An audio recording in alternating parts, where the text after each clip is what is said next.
ahora, buenas tardes y bienvenido al canal y bien hallado. Bueno, he saludado ya por aquí a Isma y bueno, esperemos que vaya incorporándose más gente.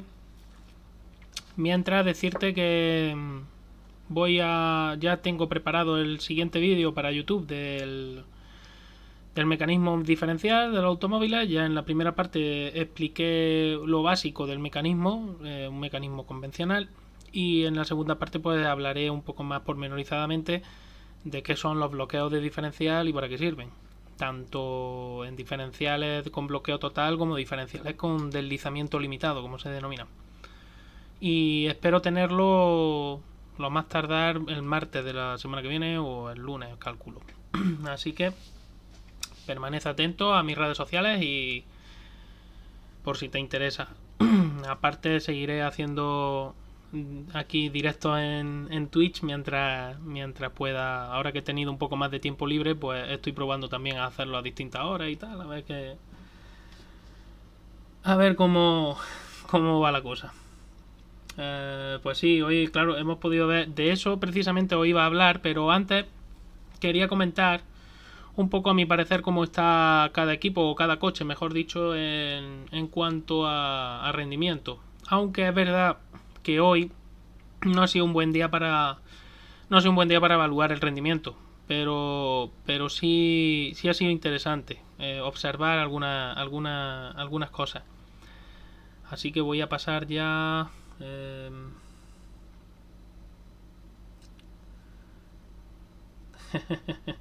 pues me alegro que por lo menos te puedas entretener, Isma.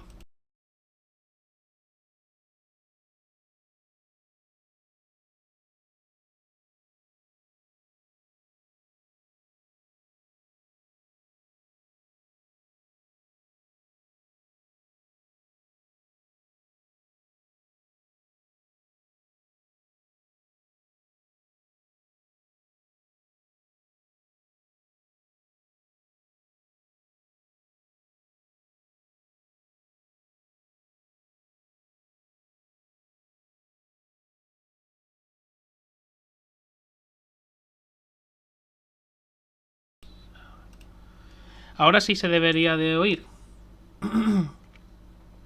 Hola. Ahora sí debería de oírse, porque ya lo tengo activado. Ahora, ¿no? Eso. Sí, es que me había equivocado yo y había confundido.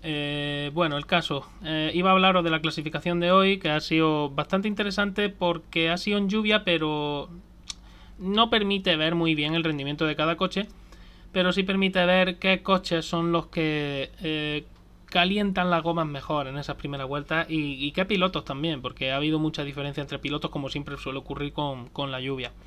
En clasificaciones o en carreras en lluvia, lo más importante en sí no es el equilibrio del coche, ni siquiera el agarre, digamos, aerodinámico o mecánico. Sobre todo y ante todo, lo realmente importante es que el coche caliente muy bien la goma en pocas vueltas, ¿no? O en muy pocas vueltas. Y eso realmente demuestra. Y eso es también trabajo del piloto. Quiero decir, el tipo de pilotaje de cada piloto hace también mucho en ese aspecto. Por eso la clasificación hoy verá que hay cierta gente bastante arriba, otra gente que no ha estado tan arriba como se esperaba, y mañana si la carrera es en seco seguramente las cosas cambiarán un poquito. Pero particularmente hoy ha sido un día bastante bonito e intenso. Empiezo desde el final de la parrilla hacia el principio, como siempre Nikita Mazepin, el último. Y no lo digo en plan despectivo, simplemente digo, bueno, pues que hoy el ruso pues no ha sido capaz de encontrar el grip, no ha sido capaz de calentar los neumáticos, eso que te acabo de decir al principio. Y por lo tanto, bueno, pues no ha encontrado una buena vuelta. La verdad es que, repito, hoy era una clasificación bastante difícil, porque la pista estaba en ese punto en el que tiene que ser neumático de seco, pero el asfalto está muy frío y además hay humedad que hace que tarde más en calentar el neumático. Entonces, ciertos pilotajes y ciertos coches pues les cuesta más que a otros. Seguimos hacia arriba, los Alfa Romeo, no esperaba menos de ellos, además yo creo que Kimi ya está un poquito más fuera que dentro de la Fórmula 1. Y Giovinazzi, bueno, pues fue un espejismo realmente lo de Monza, la clasificación. Y ese coche, el Alfa Romeo, realmente no digo que esté al nivel de Haas, pero es un coche que no está tampoco para ni siquiera competir con Williams. El siguiente después de los Alfa es Nicolás Latifi, que también ha notado hoy el hecho de que su pilotaje le falta ese punto de agresividad que necesitaría para poder calentar mejor los neumáticos, sobre todo los delanteros. Y un sorprendente Dani Ricciardo, que está situado en el puesto 16. A mí me ha sorprendido realmente. No esperaba ver un McLaren quedarse fuera de la Q2, perdón. Puede que no haya encontrado el grip, puede que no haya sido capaz de... Ya estamos viendo que Daniel Ricciardo lleva toda la temporada peleándose con el MCL 35M y sigue sin estar cómodo, sigue sin encontrar esa comodidad en su pilotaje. El siguiente, Carlos Sainz. Bueno, Carlos ha salido, como era lógico, tenía que salir a probar, a hacer Q1, y la Q2 directamente ha descartado hacer la vuelta porque básicamente es un desperdicio de kilómetros y de motor que puedes ahorrarlo porque lo vas a necesitar luego en las siguientes carreras. El siguiente, sorprendente, Mick Schumacher.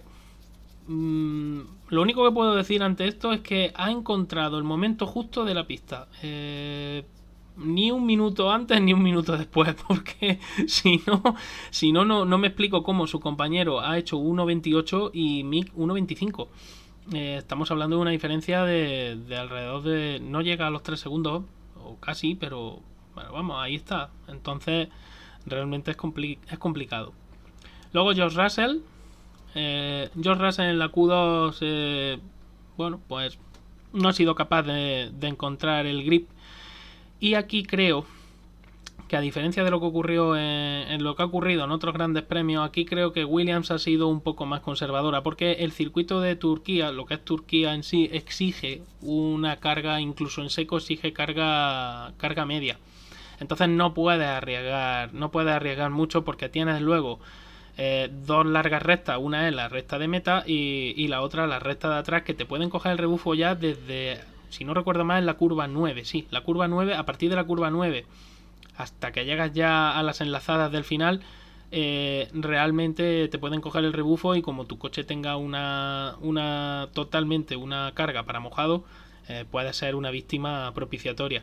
Creo que por eso aquí George Russell no ha sido capaz de encontrar esas décimas que sí ha encontrado en otros grandes premios cuando ha habido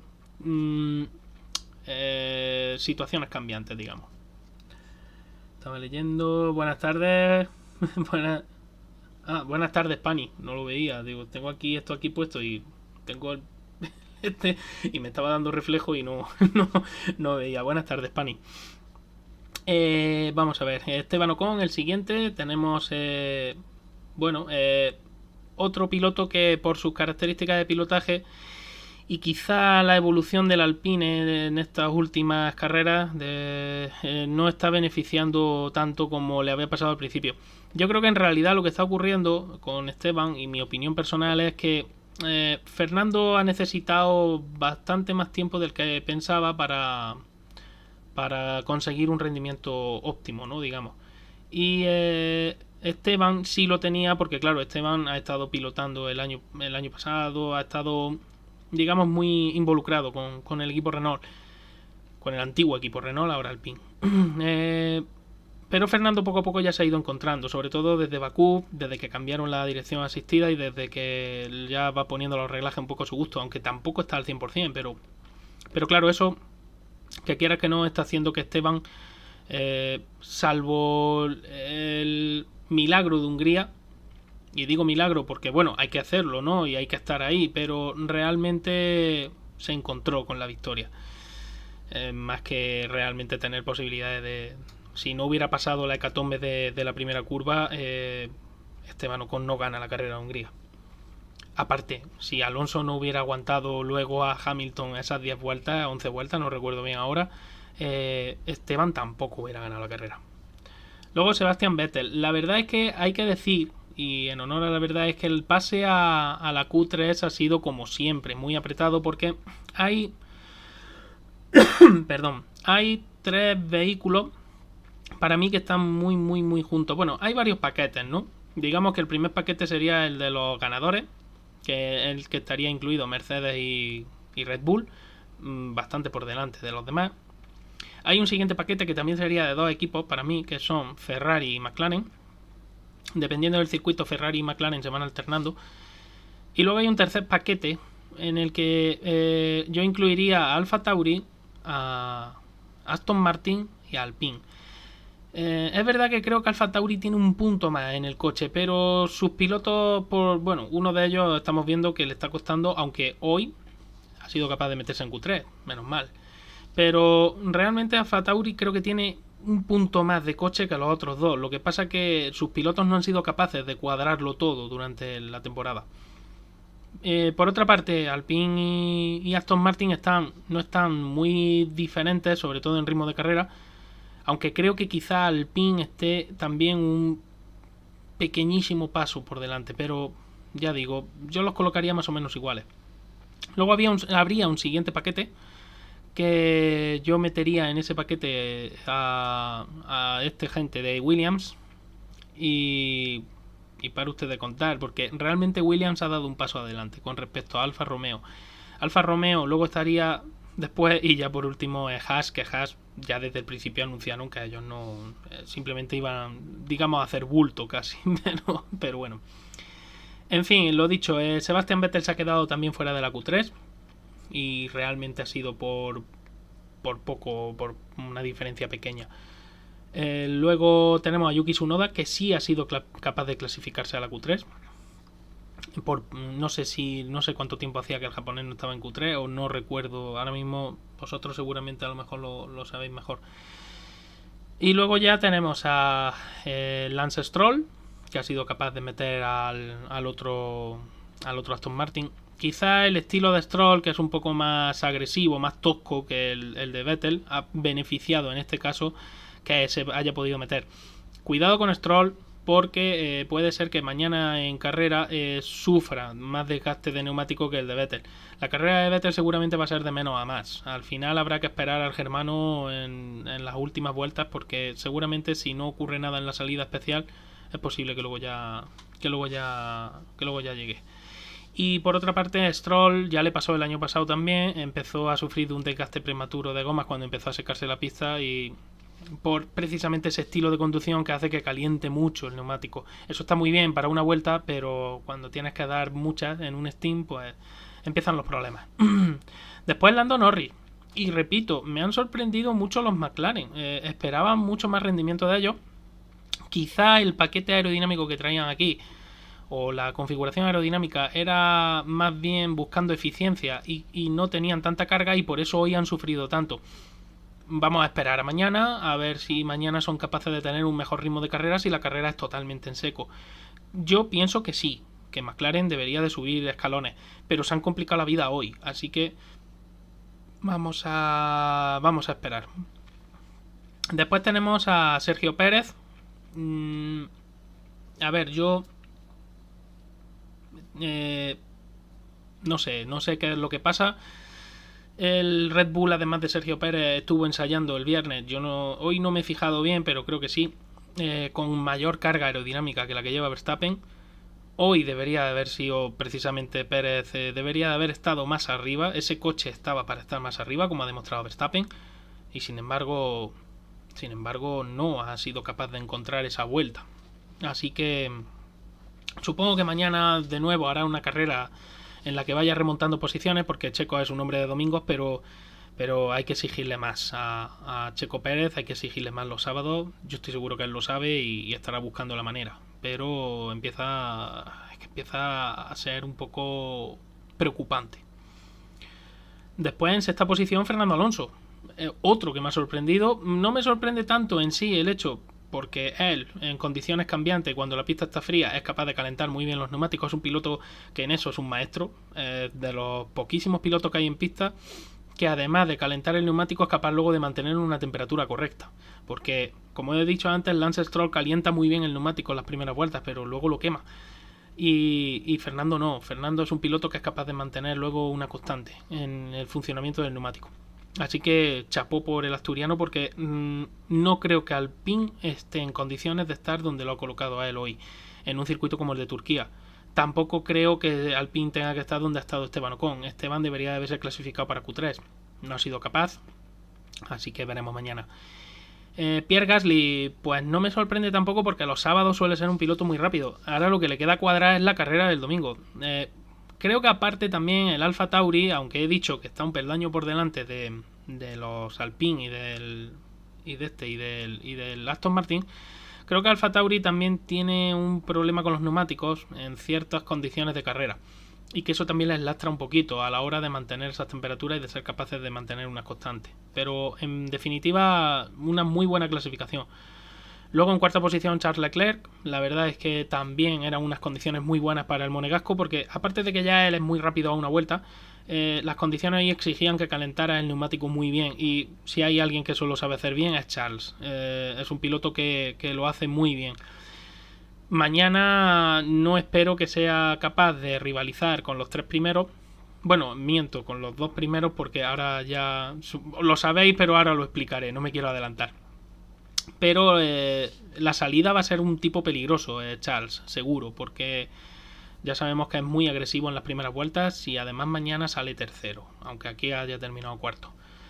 Tercera posición ha terminado Max Verstappen. Creo que era lo máximo que hoy podía dar Red Bull a una vuelta.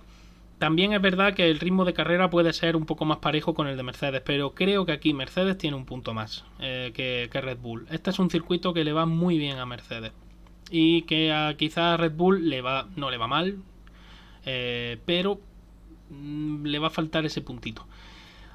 Segundo, Valtteri Bottas ha hecho su trabajo, era el trabajo que tenía que hacer, es decir, conseguir colocarse por delante de Max Verstappen, pero no quitarle la pole a Hamilton. Creo que hoy nadie iba a poder quitarle la pole a Hamilton, porque realmente, aunque bueno, según se dice, la pole es el que sale primero, así que en realidad Hamilton no tendría la pole, pero bueno, vamos a hablar de la vuelta más rápida del sábado. Así que en realidad creo que hoy Hamilton era muy superior. Y cuando digo muy superior es que era realmente superior. En su vuelta de clasificación definitiva ha hecho 2 intentos, no uno, con el mismo neumático.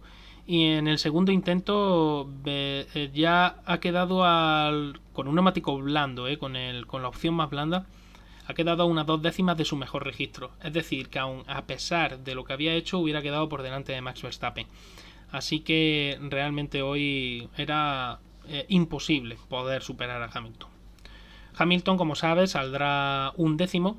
Era imperioso, ¿no? Y era primordial que consiguiera la pole, porque la sanción es de 10 posiciones por el cambio de motor. Y claro, bueno, pues saldrá un décimo. Y primero saldrá Valtteri Bottas y segundo Verstappen. Ojo a la salida de Verstappen.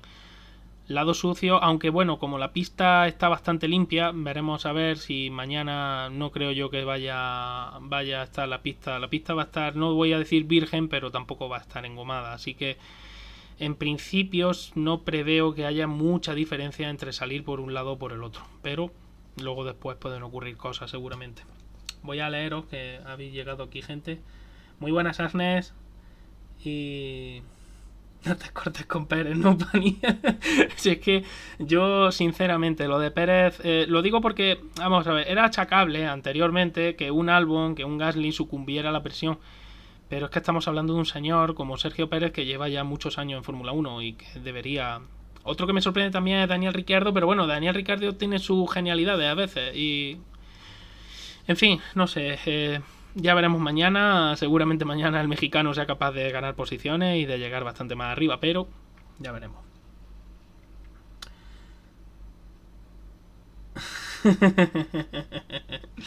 veremos a ver. Sí, bueno, como Bottas mañana haga una salida regular, pueda Verstappen encimarlo y haga la misma defensa que hizo en Rusia, me parece a mí que le va a durar la pole muy poquito.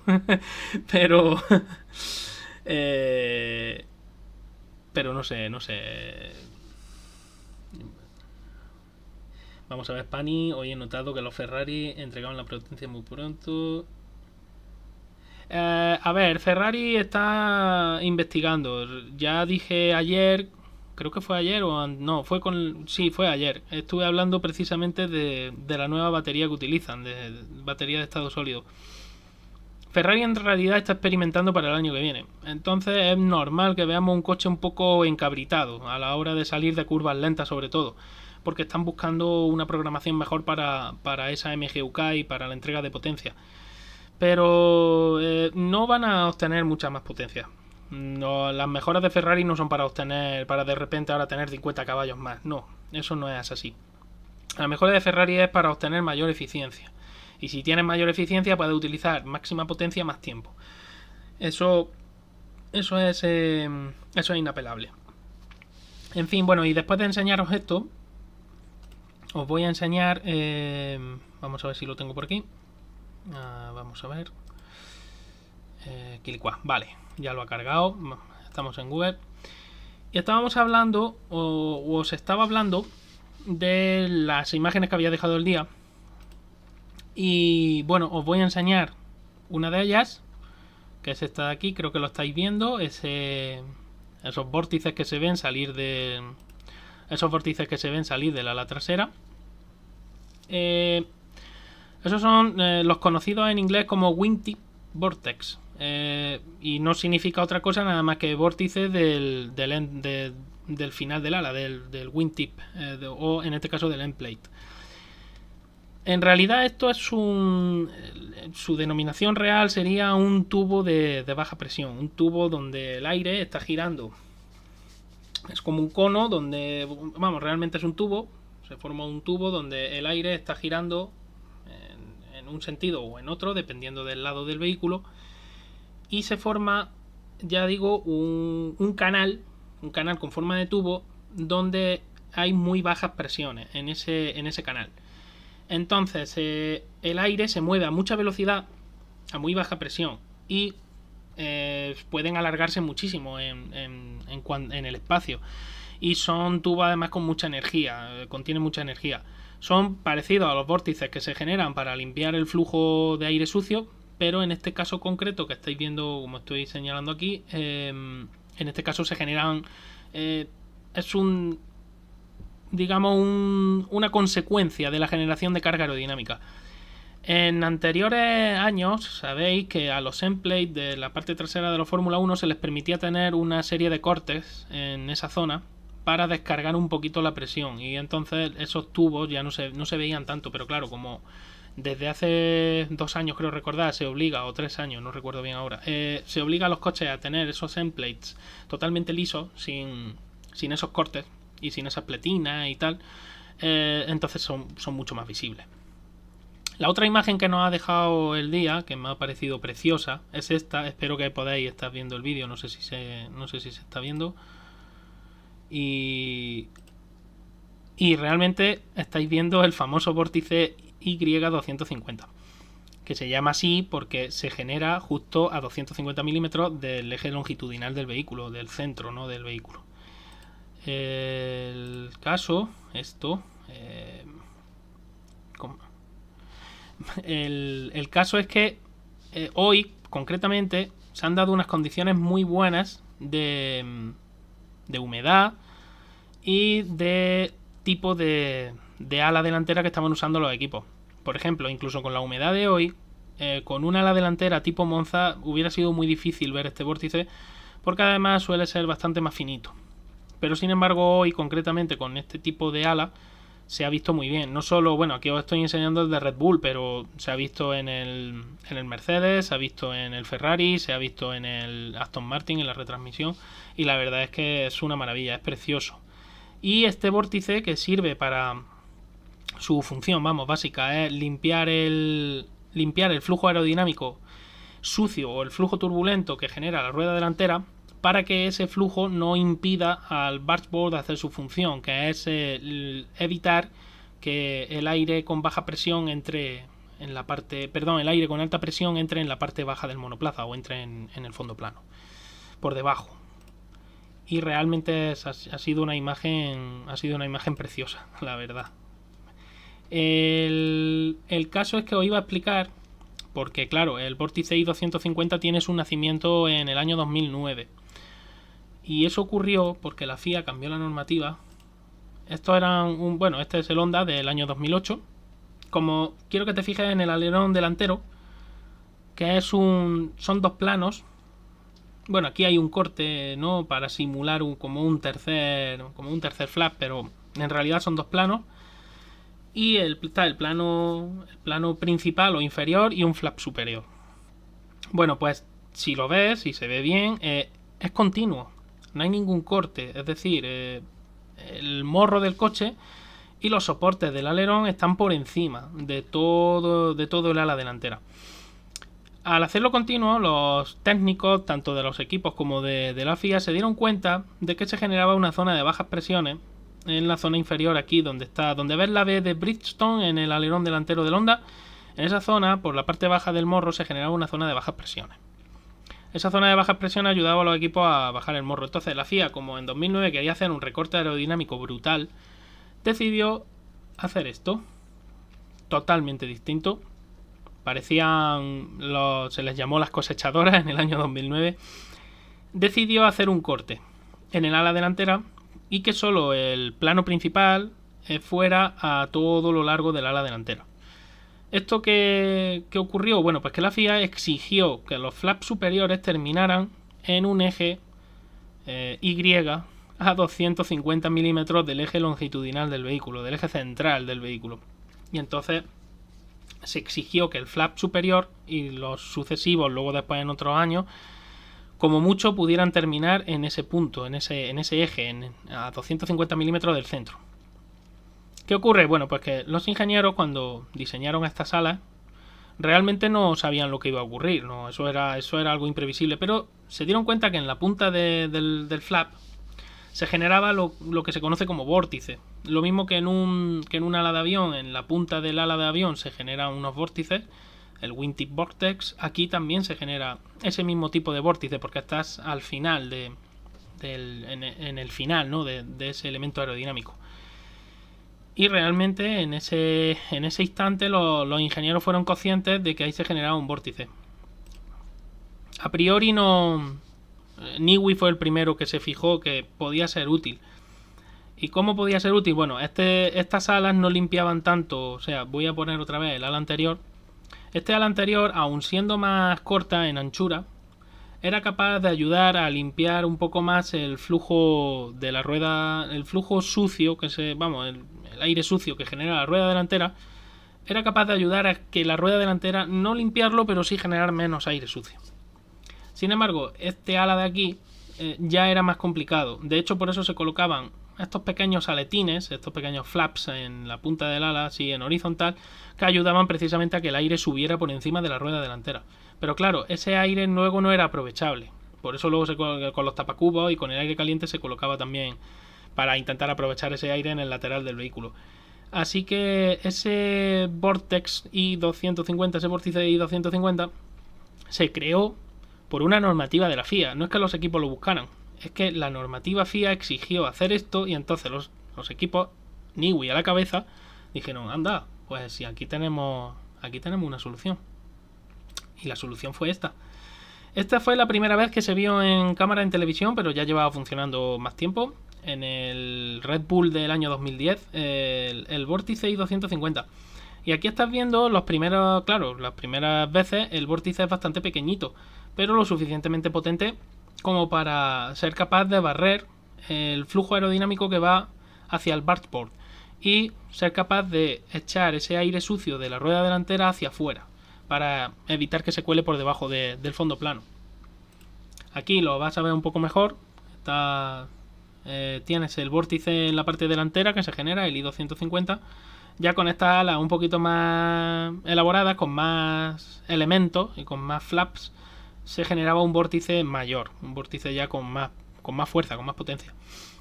Y aquí, como ves, en la parte trasera, verás el alerón trasero, lo que te he dicho antes, esos cortes que se generaban ahí era precisamente para acortar, era para reducir esa resistencia, porque en realidad los wingtip vórtices, los vórtices wingtip, lo que hacen es demostrar la resistencia aerodinámica que está generando una ala concreta. Cuanto mayor sea ese vórtice, mayor resistencia se está generando. Entonces, como ves aquí, gracias a estos cortes, los equipos conseguían que ese vórtice, esos tubos de bajas presiones fueran muy cortos. Sin embargo, con los de ahora, pues son bastante más grandes. Aquí tengo otra imagen también para enseñarte los famosos tubos. Aquí ves cómo está cortado también el ala trasera. Esos cortes eran precisamente para eso, para aliviar esa presión interna que se genera aquí y reducir la resistencia aerodinámica.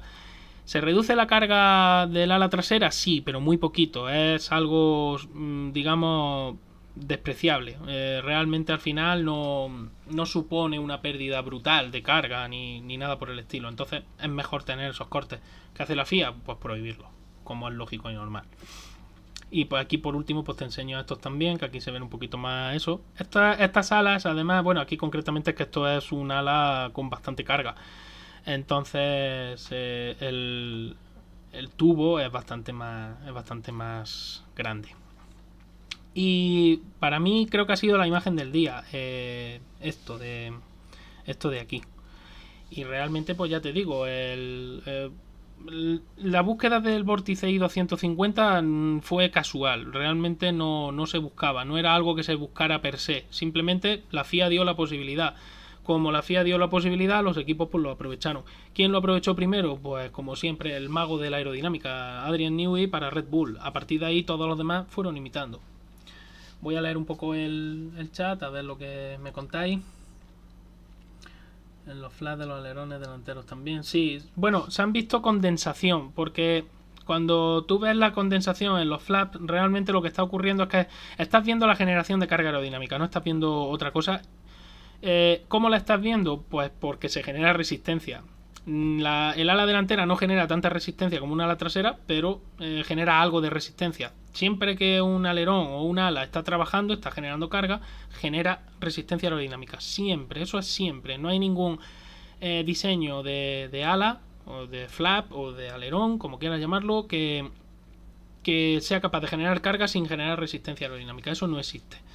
Entonces, lo que has visto es realmente cómo generan la carga esa zona de flap. De hecho, si te fijas bien en la imagen, que la he visto yo también en la retransmisión, esa condensación se veía en la parte de la cascada más alta. Creo que era en la imagen también del coche de Max Verstappen o del de Pérez, si no recuerdo mal. Y era justo en la zona donde los flaps se hacen más grandes. Es donde realmente se genera la carga aerodinámica en un ala delantera convencional de ahora, de las de este año y de las del año pasado. En la parte más exterior del ala no se genera tanta carga, se busca más un efecto lavado que se llama, o un outwash que lo que hace es intentar que la rueda delantera genere menos resistencia. Muy buenas, Steffi. Y a ver, ¿qué me habéis enviado? Vamos a verlo. Ah, bueno, claro. Sí, esto fue también una imagen que se hizo muy famosa. Realmente también hay que ver que el diseño aerodinámico de cada coche es diferente, entonces al final lo que buscas también es diferente tipo de vórtice I250. Puedes trabajar con las puntas de los flaps de manera que esa punta de los flaps te ayuden a generar diferentes vórtices. Y en aquella época las turning vanes, que eran esas placas que se colocaban en la parte inferior del morro, ayudaban a hacer que el vórtice fuera de manera natural hacia esa parte del monoplaza. Gracias, Ismael, por la foto. Espera, que no la he puesto al final, claro que como estoy tan listo. Vamos a ver ahora. Esto es... Voy a ver si lo puedo abrir aparte, si me deja, si no, ahora. Como lo estáis viendo, lo que estaba explicando antes, al final el vórtice I250, dependiendo del equipo y dependiendo de eso, pues se utiliza de una manera o de otra. Sé que en aquella época llegué a escuchar, mira, es que el de Red Bull está muy bien definido y el de Ferrari se ve muy difuso. Eso es porque uno está mejor hecho que el otro. Sí y no. O sea, efectivamente el de Red Bull es una verdadera maravilla observarlo, pero el de Ferrari no es que sea malo, simplemente es que las condiciones de diseño del monoplaza exigen que el vórtice sea diferente. A Ferrari le interesaba un vórtice más potente. ¿Qué ocurre? Bueno, porque ese vórtice luego cuando llega a la zona del Bartport, pues se comporta de una manera un poco diferente. Genera más presión en esa zona y por eso se ve como si estuviera más salvaje, ¿no? Más difuso, y el de Red Bull se ve como mucho más lineal, mucho más fluido. Pero en realidad no es uno mejor que el otro. Simplemente son condiciones diferentes de funcionamiento.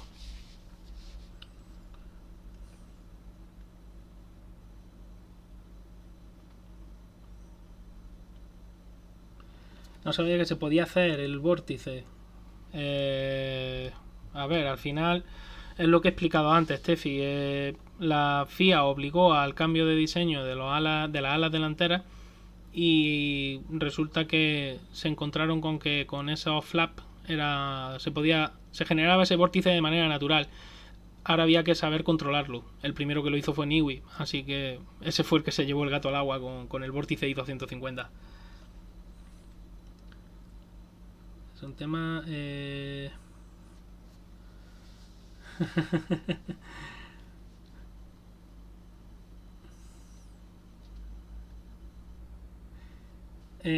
bueno, lo de hacer un F1 nuevo para la temporada que viene y desde dónde se parte, realmente lo que es la parte mecánica y el powertrain, como vamos, la unidad de potencia y demás, realmente ya lo están haciendo ahora, o llevan toda la temporada ensayándolo para el año que viene, porque el año que viene se congelan los motores, como ya se ha dicho, etcétera, etcétera.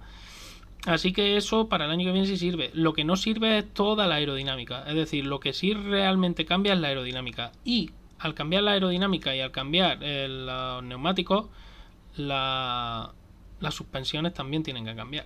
Las suspensiones van a ser diferentes. Y claro, cuando digo diferentes, me refiero en cuanto a tarado y en cuanto quizás seguramente a diseño. Así que vamos a ver el año que viene qué es lo que presenta.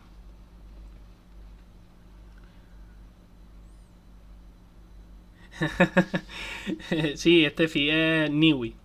Newey fue el responsable de que a los ingenieros les diera la locura de intentar controlar el I-250 y utilizarlo en beneficio de los monoplazas. En realidad todos lo usan.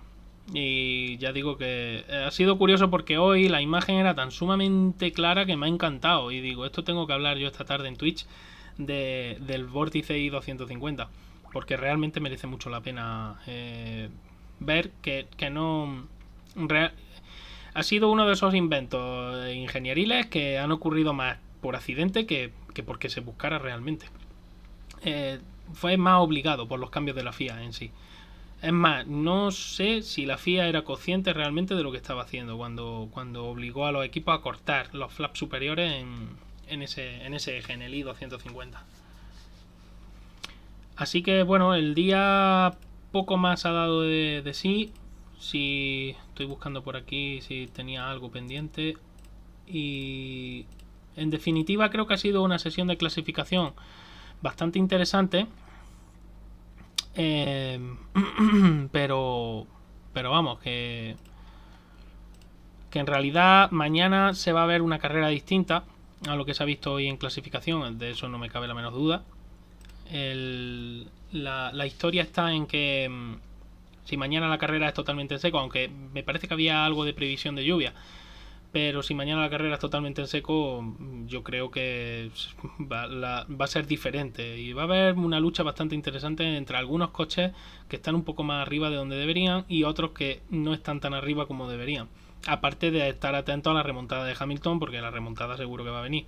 Salvo, lo único que podría impedir, en mi opinión, lo único que podría impedir la remontada de Hamilton es que ocurra algo en la primera vuelta, algún desastre, que lo deje fuera de carrera.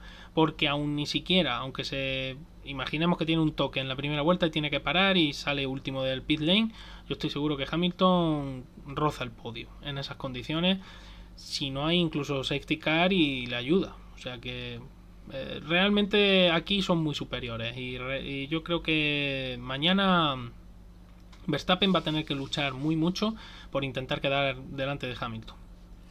Voy a seguir leyendo.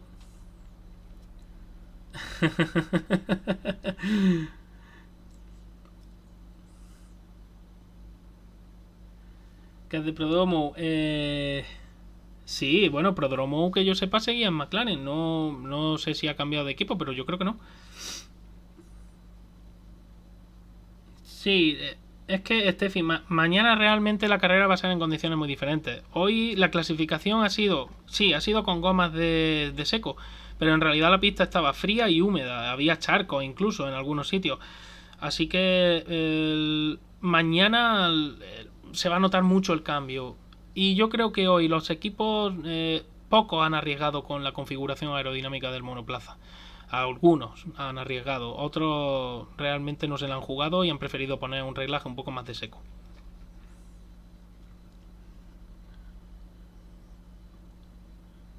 Sí, en 3 vueltas, bueno, en 3 vueltas en los primeros 4 puestos no lo sé, pero realmente Hamilton mañana yo no me cabe la menor duda que con un motor nuevo, con el ritmo que se le ha visto hoy incluso, mañana Hamilton va a remontar segurísimo, vamos, y al podio llega. Salvo, repito, salvo que ocurran cosas raras, salvo que tenga un accidente, algún toque o lo que sea. No digo que se quede fuera de carrera, pero sí que tenga un toque y que tenga que entrar en boxes para arreglarlo. Hamilton mañana va a ser un hueso y bastante duro. Luego, repito lo que dije al principio de esta retransmisión, por si no los que había incorporado nuevos, que mi opinión es que como Bottas tenga el día, Verstappen puede sufrir muy mucho al final de carrera si Hamilton va a llegar para intentar dejar al inglés detrás, porque a Verstappen lo que le interesa es quedar por delante de Hamilton, casi más que ganar la carrera, sobre todo para minimizar daños, porque aquí Red Bull no está al nivel de Mercedes. Y por otra parte, eso, hay que esperar a ver lo que hace Bottas. Si Bottas hace lo que hizo en Rusia, yo creo que entonces Hamilton va a empezar a aplicar el Hammer Time y va a ser un martillo. Pero vamos, el hecho es que realmente mañana va a haber una carrera muy interesante. Otro detalle es el quinto de Fernando. Fernando sale quinto, con un coche que, en mi opinión, no debería de estar ahí. Lando sale octavo, por ejemplo, con un coche que, en mi opinión, tampoco debería de estar ahí, debería de estar más arriba. Así que va a ser muy interesante ver la lucha de los diferentes coches, diferentes configuraciones y en realidad al final muy, muy interesante esos cambios. Bueno, pues tenemos nuevo suscriptor, bueno, nuevo seguidor. Muchísimas gracias, Pau. Eh, Voy a seguir leyendo. La primera curva promete. La primera curva, ojo, son 170 metros, si no recuerdo mal, a la primera curva, desde la salida. Ojo con los coches de media y final de parrilla. Ojo, porque la curva parece muy amplia, pero en realidad la trazada óptima solo es una. Así que vamos a estar muy atentos, que mañana puede haber trasto.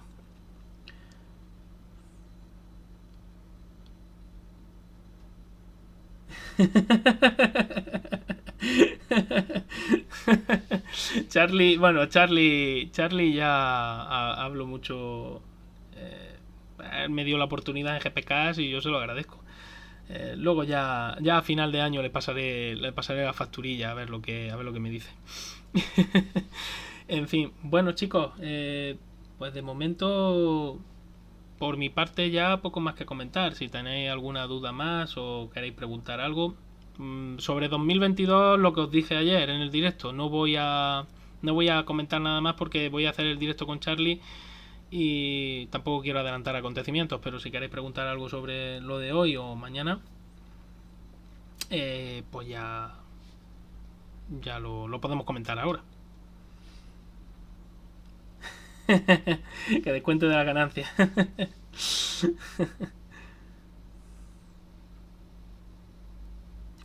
A ver, Checo es la otra baza de Red Bull. Al final, aquí tienen que jugar, los escuderos tienen que jugar a tratar de frenar a los primeros espadas. Esto es más viejo, tan viejo como la Fórmula 1. Lo que pasa que, claro, ya sabemos cómo está Bottas últimamente de motivado, ya sabemos cómo está Checo los domingos, está bastante mejor, pero realmente lo que uno no consigue el sábado lo consigue el otro el domingo. Así que en realidad al final para mí es una incógnita realmente. Pero creo, en mi opinión, si Bottas está bien concentrado, creo que Bottas va a tener entre comillas lo digo, más fácil frenar a Verstappen, tiene el ritmo del Mercedes es superior, que Checo tener que frenar a Hamilton. Creo que Checo lo va a tener muy difícil para frenar a Hamilton. Depende del momento de carrera en el que se encuentre. Y depende muy mucho de la estrategia de cada uno. Pero es posible que Checo lo tenga más difícil que Bottas. A la hora de frenar a Bottas a Verstappen y Checo a Hamilton. Buenas tardes, Héctor. Pues nada, aquí estamos hablando de lo divino y lo humano. Isma, el directo con Charlie, pues cuando Charlie pueda, cuando Charlie y yo podamos, cuando cuadremos horarios, porque hay veces que yo puedo, pero él no puede, hay veces que él puede, pero yo no puedo. Entonces, al final, es posible que nos plantemos en diciembre y tengamos que hacerlo entonces. Pero en principio, de todas maneras, se avisará con tiempo, o sea que por eso no os preocupéis. A ver, Isma, yo de la de la unidad de potencia de Mercedes, te puedo decir que para mí sigue siendo la más completa. Yo no digo que sea la más potente, yo no digo que sea la que tenga más par, ni la que almacena más energía. Simplemente digo que es la más completa, es la que aúna todo lo bueno de la parte eléctrica y de la parte térmica. Cosa que el resto de unidades de potencia, Honda ha afinado muchísimo su concepto sobre todo este último año, ha dado un paso de gigante. Y Ferrari tienen mucha esperanza en la nueva especificación. Alpine es la única, el motor Renault no sabemos realmente dónde está. Bueno, sabemos dónde está ahora mismo, pero me refiero, no sabemos en qué etapa de desarrollo están para el año que viene. Es el único que sí genera más dudas. Pero los demás están mejorando. Pero para mí, a día de hoy, y posiblemente hasta 2022, en 2022 ya veremos a ver lo que ocurre. Para mí, a día de hoy, la unidad de potencia de Mercedes sigue siendo superior al resto por ese aspecto. El detalle de la unidad de potencia de Mercedes es ese, que lo aúna todo, un buen compendio de parte eléctrica y de parte térmica. Y es posible que en la parte térmica Honda le haya superado en potencia, pero en la parte eléctrica Mercedes sigue siendo mejor, más eficiente. Es posible que Ferrari en la parte eléctrica esté ahora alcanzando un nivel parecido al de Mercedes, pero la parte térmica todavía Ferrari tiene que cuadrarla. Y Alpine, pues habrá que esperar, no sabemos realmente cómo van. El hecho de haber tenido que utilizar 8 unidades de escape, no sé qué le pasa a la cámara, que está aquí encendiéndome y apagándome y me está poniendo nervioso. Voy a ver si quedándome quieto así un poquillo más lejos me enfoca bien. Lo que estaba diciendo, el hecho de tener que haber gastado los 8 escapes posibles para todo el año, lo que me hace pensar es que ese motor de combustión interna lo han estado modificando todo este año. Y han estado trabajando seguramente con diferentes ratios de compresión y con diferentes historias. Así que en principio Alpine tampoco se ha quedado quieta. Lo veremos ya en el año 2022, antes no. Eso ya lo veremos. Así que en principio, ya digo, sigo pensando que la unidad de potencia de Mercedes sigue siendo superior de aquí a final de año. Ahora, a partir de 2022, pues ya veremos a ver quién se lleva el gato al agua. Voy a seguir leyendo. El plan. El plan que además está siendo trending topic en Twitter. Yo alucino porque es impresionante. Llevan hablando del plan desde hace yo que sé cuándo, y ahora que Alonso está otra vez obteniendo unos resultados mejores, ahora es cuando ya se ha vuelto totalmente viral, ¿no? El plan. Bueno, esperemos que el plan funcione, porque eso significará más espectáculo. Pues mira, en este caso, Isma, lo de las mejoras de Honda, yo creo que los japoneses se han portado este año, que por fin han conseguido, o sea, ha sido una labor de muchos años. Es verdad que es increíble, sobre todo los 3 primeros años con McLaren, el 2015, 2016, 2017, la cantidad de tiempo perdido y ahí no había una comunicación buena, no creo, entre los dos equipos de trabajo, entre McLaren y entre Honda. Después con Red Bull también ha habido muchos problemas. Con Red Bull hasta que consiguieron la primera victoria, que sí, vale, consiguieron la primera victoria, pero a base de romper luego también unidades y elementos de la unidad de potencia el resto del año. O sea que realmente no hemos visto una onda realmente competitiva hasta este mismo año. Y eso te da que pensar, o sea, te da que pensar lo difíciles que son estas unidades de potencia, lo muy extremadamente difíciles que son estas unidades de potencia. Así que eso es un aviso a navegantes también.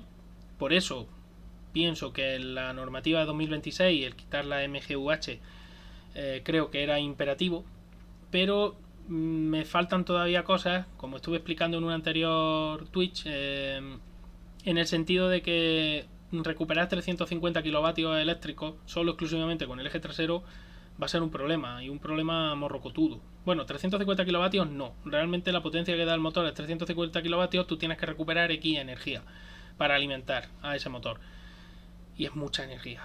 Para que un motor de 350 kilovatios se necesita mucha energía.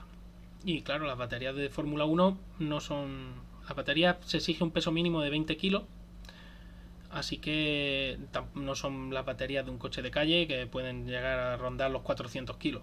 En Fórmula 1 son mucho menos pesadas, así que la capacidad de carga que tiene una batería de Fórmula 1 es bastante menor que la de un coche de calle, aunque sea mucho más eficiente, aunque trabaje con otros voltajes y con otro tipo de historia.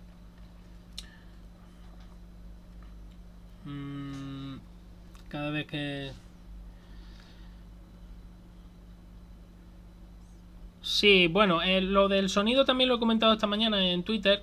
A una cuenta de Twitter que me ha comentado precisamente lo mismo que me estás diciendo. El sonido del motor Alpine, el del Honda, el rateo del Honda, la escucha del turbo que parece que sopla más fuerte en el Alpine.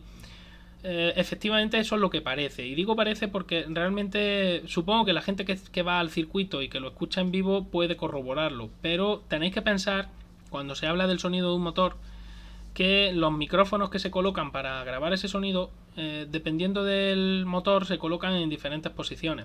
Diferentes posiciones no es que se coloque uno delante y el otro detrás, no.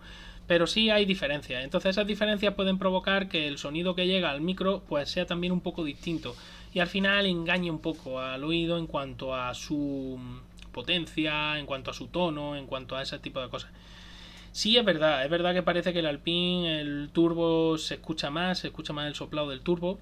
Es verdad que en el Honda el rateo sigue siendo desde el principio. Yo cuando estuve en Jerez en 2015 pude escuchar ese famoso rateo. Me acuerdo que la gente estaba flipándolo. Yo me temí lo peor y al final, bueno, desgraciadamente llevaba razón. Y en fin, aquello fue un desastre que también daría para un directo hablar de la época de McLaren Honda, pero ya digo, el rateo del Honda, el sonido del turbo del Alpine, el Ferrari también suena diferente. Si notas, la tonalidad del Ferrari es un poco más, para mi particular, es un poco más racing que la del Mercedes, pero como todos los motores italianos, pero son pequeños matices que puede ser que el micro en uno esté colocado un poquito más adelante, en otro el micro esté colocado un poco más atrás y la frecuencia a la que le llegue el sonido haga que la reproducción del sonido sea esa u otra.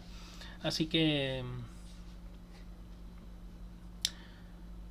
sí, realmente lo que escuchas, cuando tú escuchas el soplado del turbo, cuando se escucha el pss, ese característico, eso suele ser la válvula de descarga, la wastegate en la calle, ¿no? Y en un Fórmula 1 pues puede ser también debido a el tamaño, bueno, el tamaño del turbo determina también ese ruido, la válvula de descarga, y puede ser también la MGUH, el motor generador el eléctrico que está asociado al turbo hace que el turbo funcione a más o menos revoluciones.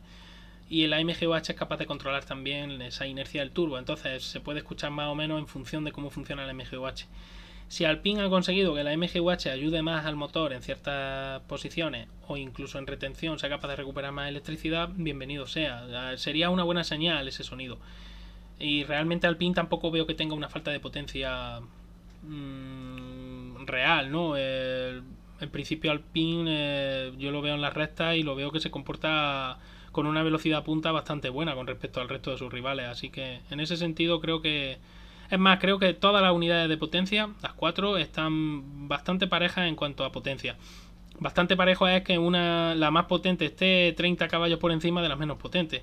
Con eso es suficiente para que haya una competitividad en ese sentido. Ya estamos hablando de motores de alrededor de 1000 caballos con la potencia eléctrica.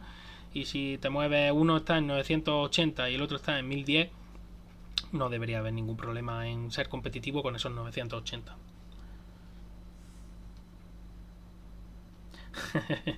Es que cambió muchísimo el sonido cuando llegó la era híbrida, porque en realidad los turbos cambiaron mucho el sonido del motor, era mucho más pequeño también, un 1600 no da el mismo sonido que daba un 2400, y eso que quieras que no es una variación bastante importante. Y cuando yo estuve en Jerez, porque en 2014 no pude estar, pero en 2015 sí estuve, me sorprendí muchísimo de... No hacía falta tapones, ni hacía falta taparte los oídos, ni nada. Claro, a mí aquello me dejó un poco frío. Pero bueno, era lo que había.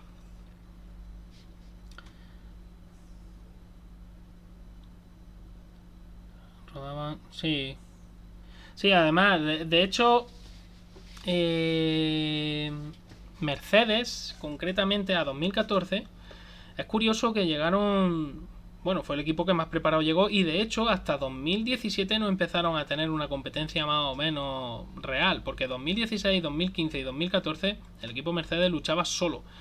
2017 ya se empezaron a tocarle un poquillo las narices, tampoco es que tuvieran una competencia fuerte, y 2018 empezaron ya a sentir un poquito más. 2019 fue una competencia real con Ferrari, hasta que lo del motor, eso que no ha querido aclarar la FIA al final, ni Ferrari. 2020 volvieron a no tener rival y este 2021 están teniendo, yo creo que está siendo el año más duro de Mercedes, el año que lo están sufriendo más. Si al final consiguieran el título, la verdad es que puedes decir que este año se lo han ganado y muy bien ganado. Si no lo consiguen, pues puedes decir que Red Bull realmente se lo ha ganado. O sea que este año va a ser, yo creo que este año está siendo muy interesante en ese aspecto. Es verdad que nos gustaría que hubiera más lucha y que los equipos de atrás no estuvieran tan lejos, pero de momento es lo que hay. En 2022 se supone que debería de igualar un poco las cosas. Yo creo que no, que al final alguien aprovechará, encontrará algo, los demás tendrán que ir a remolque. Pero al ser las normas más restrictivas, quizá ese ir a remolque suponga menos tiempo. No tengas que estar tanto tiempo como ahora. Vamos a seguir leyendo a Isma, que tiene ganas de hablar. McLaren en el tema del motor. Sí, sí.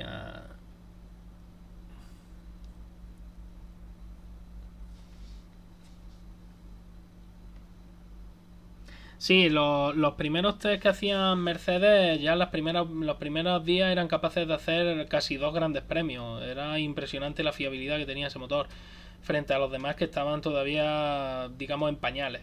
Así que por eso digo que en ese sentido, los 3 4 primeros años de la era híbrida, Mercedes prácticamente ha luchado sola. A partir de ahí ya sí ha empezado a poco a ir sintiéndose un poco más amenazada. 2019 fue una amenaza real, la de Ferrari, y ya digo, el tejemaneje, algo raro. Vale que Ferrari buscara la trampa, pero no decirlo, yo que sé, cosas muy raras. Y yo de política no me gusta hablar. Así que prefiero hablar de técnica. Y bueno, pues creo que ya sí lo voy a ir dejando porque ya llevamos una horilla. Normalmente mis directos suelen durar eso, una hora aproximadamente, porque tampoco quiero poner la cabeza así a la gente, que se vayan con la cabeza que les vaya a explotar o que parezca petaceta. así que creo que por ahora ya lo vamos a ir dejando. Sí, hombre, a ver, Isma, lo de Alpine y Ferrari lo digo en serio. Yo creo que no están... los motores están bastante parejos. No creo tampoco que sea el 3% de convergencia ese del que hablaba la FIA, pero sí están muy cerca de eso. Y el año que viene seguramente lo consigan. Pero como en Fórmula 1, y esto siempre es algo, a todo el que me pregunta siempre se lo digo, siempre. Un Fórmula 1 es un compendio de tres, digamos, tres factores. O o tres, digamos que el Fórmula 1 incluye tres diseños en uno. El diseño, por un lado, del motor, la unidad de potencia, ¿no? En este caso, powertrain, como lo quieras llamar. Por otro lado, el diseño del chasis y la mecánica, el agarre mecánico. Es muy importante en un Fórmula 1. Y por otro lado, la aerodinámica. Bueno, pues, si hacemos un triángulo, nosotros hacemos nuestro triángulo colocando en cada lado del triángulo aerodinámica, mecánica, agarre mecánico o chasis, y si lo quieres llamar así, y motor. Pues hay que tratar de hacer converger esos tres en un punto de equilibrio. Nunca vas a tener un coche perfecto en las tres facetas, pero sí puede ser que tengas un buen coche, que tengas un coche que sea un buen compendio de esas tres facetas. Y si tienes un coche que es un buen compendio de esas tres facetas, tendrás un coche rápido y un coche competitivo. Si el coche falla en alguna de las tres facetas o falla en dos de las tres facetas, el coche va a ser un desastre. Así que en ese sentido siempre tienes que tratar de adecuarte a la normativa vigente y tratar de hacer el coche lo más equilibrado posible en ese aspecto. Y en eso Mercedes han sido unos maestros toda esta era híbrida. Todas. Son un coche que básicamente funcionan realmente muy bien. He visto que ha entrado alguien más que me sigue. Pues muchísimas gracias. A ver que lo vea por aquí. Que tengo mis limitaciones aquí con la pantalla que me tiene frito. Pero bueno, a ver si cambio. Man Corning. Bueno, pues muchísimas gracias por seguirme. Y espero que te esté entreteniendo el directo. Y lo dicho, que... del plan. Bueno, del plan hemos hablado antes, ¿sabes? Y... hemos estado hablando antes un poquito, pero ya digo, yo me conformo con que todo lo que está haciendo Alpine este año, ya hemos visto que han gastado los 8 escapes, que el siguiente escape que pusieran nuevo ya sería sanción, pero van a reutilizar los que ya tenían, van a arreglarlos y los van a reparar y a prepararlos. Yo confío en que todo lo que está haciendo Alpine el año que viene dé su fruto. Yo creo que sí, yo les veo un equipo que van en línea ascendente, que... de hecho, al contrario de lo que pasaba estos años atrás con el equipo Renault, que no se sabía bien por qué en unos circuitos iba bien y por qué en otros no, aquí concretamente este año por fin Alpine empieza a ir bien en un tipo de circuito y a no ir tan bien en otro. Entonces ya por lo menos tienen una base, ya saben por dónde ir desarrollando el coche. Lo que os he dicho hace ahora un momento, el famoso triángulo donde coloco motor, aerodinámica y agarre mecánico o chasis. Y tengo que hacer un compendio bueno de esas tres cosas si quiero tener un coche realmente competitivo, con la normativa que a mí me ofrezca. Hombre, vamos a ver, el plan. Es que, claro, aquí ya depende de lo que esperemos cada uno por el plan. El plan puede ser desde que el coche sea competitivo el año que viene y le permita incluso luchar por algún podio, que por mi parte yo creo que sería ya un buen logro, o que se pretenda que se ganen ya carreras. No sé si Alpine está en condiciones de ganar carreras incluso el año que viene cuando la normativa llegue. Es posible quizá con un cambio de normativa tan fuerte como el del año que viene encontrar ese coche que te haga ganar carreras, pero sería más tirar una moneda al aire. Yo espero que Alpine sea capaz de ser competitiva, de estar ya regularmente en los puntos y de luchar por podio en alguna carrera. Lo siguiente ya sería bastante más extraño. Y bueno, pues nada, muchísimas gracias a los nuevos seguidores, ya digo, y muchas gracias a todos los que habéis estado esta tarde aquí aguantando mi chapa y yo encantado de poder comentar este tipo de cosas y de detalles que se han visto hoy, esos vórtices que se han visto en la retransmisión. Y lo dicho, suscribíos, iba a decir, no, seguid al canal, los que decírselo a gente que sepáis que les gusta la técnica automovilística, por si no lo han visto todavía y si les interesa que me sigan en mi canal de YouTube, que lo puse al principio en la portada, pero os lo voy a poner ahora en el chat. Un segundito que copio la dirección por si queréis seguir ahí también. Os digo también lo que os estaba comentando, que voy a sacar nuevo vídeo de los mecanismos diferenciales. Ahí os lo dejo. Por si os interesa, esa es la dirección del canal de YouTube. Y nada, voy a sacar la segunda parte de los mecanismos diferenciales, donde voy a hablar de bloqueo de diferencial y de diferenciales de deslizamiento limitado. Que hay bastante miga y bastante chicha que sacarle al tema. En la primera parte ya la tenéis disponible en mi canal de YouTube, por si no sabes realmente bien cómo funciona un mecanismo diferencial. Ahí tienes la base, y el segundo vídeo que lo publicaré en un par de días como mucho. Y nada, lo dicho, muchísimas gracias por venir, muchísimas gracias por el apoyo, de verdad que os agradezco muchísimo todo esto, porque a mí, bueno, pues es lo que realmente me gusta, la técnica automovilística, y lo que realmente me apasiona, ¿no?, a la hora de hablar, y aeronáutica, etcétera, etcétera. Así que lo dicho, gracias y nos vemos en el próximo vídeo. Avisaré el del próximo directo. Mañana no creo que pueda hacer directo, así que ya avisaré cuando haya próximo directo. Y lo dicho, nos vemos, chao, y cuidaos mucho, que os quiero ver en el siguiente.